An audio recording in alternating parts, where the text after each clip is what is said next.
Je me présente, je m'appelle Marcel Isère, j'ai 80 ans, passé même. Il y a 40 ans que je joue du violon, donc ça fait déjà une trotte. Le violon, c'est un instrument de musique universel. On le trouve dans les concerts, on le trouve aussi dans le jazz. Aujourd'hui, je vais vous parler, moi, du violon en tant que folklore. Le violon est né il y a quand même pas mal de temps, puisque c'est en 1529 qu'on a eu les premiers violons. Le violon, c'est un ancêtre de la cithare. La cithare, c'est un instrument qui était une caisse de résonance avec des ouïes, un manche et des chevilles pour régler des cordes, 4 cordes, sol, do, ré, mi. Et puis, petit à petit, au XVIe siècle, ça s'est développé. Il y a eu plusieurs instruments à cordes grâce aux archers. Il y a eu les vielles, les violons, les viols, d'autres instruments plus ou moins bizarres qui sont apparus dans tous les pays du monde. Bon, maintenant, il faut vous parler du musicien qui joue du violon. En fait, on l'appelle pas le musicien, on l'appelle le ménétrier. Et ce ménétrier, c'était celui qui jouait du violon en particulier, c'était le violonneux. Le violonneux qui était en tête des cortèges de noces, en particulier dans la région, surtout en Corrèze, même en Haute-Vienne. Il menait la noce, tous les cortèges. Et pour vous illustrer un cortège de noces, il jouait souvent des bourrées. Je vais vous jouer donc une bourrée sur 2 cordes. Pourquoi 2 cordes? Parce que ça faisait un peu plus de sonorité, ça faisait un peu plus de bruit, si on peut dire. Parce que le violon est un instrument qui est quand même relativement silencieux. Et pour avoir un certain volume, on pouvait jouer sur 2 cordes. Alors voilà une bourrée sur 2 cordes.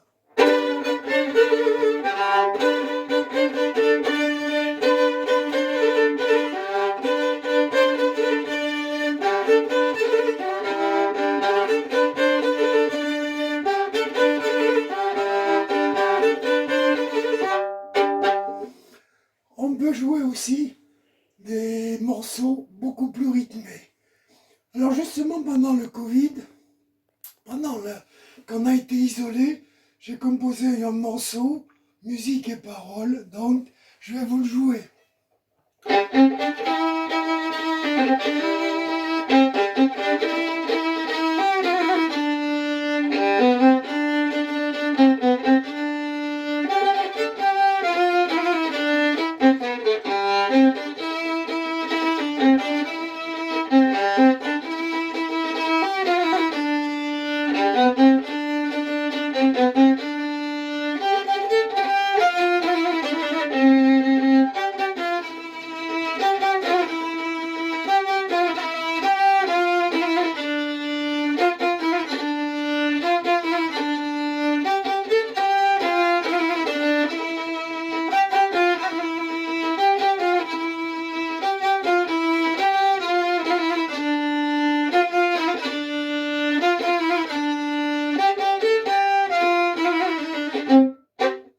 On le joue souvent dans les EHPAD et notre vielleux de l'orchestre le chante. Bon, on peut jouer aussi du violon beaucoup plus fin, avec des vibratos, en remuant les doigts. Pour vous l'illustrer, je vais vous jouer un morceau qui est très connu dans la région, c'est la brillance.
vous voyez qu'on peut faire pas mal de choses avec un violon.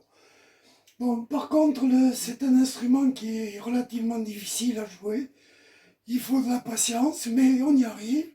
Et j'en profite pour lancer un appel à tous ces jeunes et moins jeunes qui voudraient bien rejoindre l'Églantine. Nous répétons les soirs, le mardi soir et le vendredi soir à la Maison de la Musique, 42 avenue de rue de Châteauroux à Limoges. Donc je fais appel à tous ces gens qui voudraient bien venir. Ça serait bien sympa, vous verrez, l'ambiance est excellente.